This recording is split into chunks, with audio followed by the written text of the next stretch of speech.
Denizli'ye bağlı olan Çameli, şehrin en güneydeki ilçesi konumunda.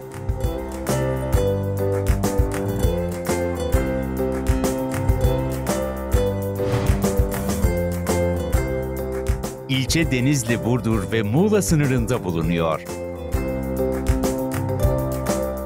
İlçenin kuruluşu Malazgirt Savaşı sonrasında Anadolu'nun Türkleşmesi sürecine dayanıyor.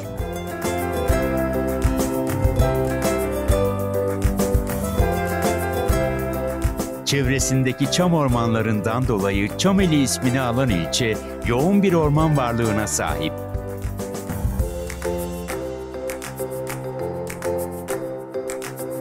İlçenin İç Ege ve Akdeniz bölgeleri arasında geçiş noktasında bulunması, iklim ve bitki örtüsüne de yansımış.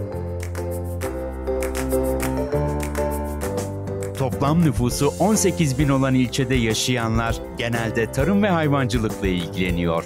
Alabalığı, cevizi, elması, fasulyesi ve patatesiyle tanınan ilçe, Karadeniz bölgesi dışında fındık yetişen nadir yerlerden.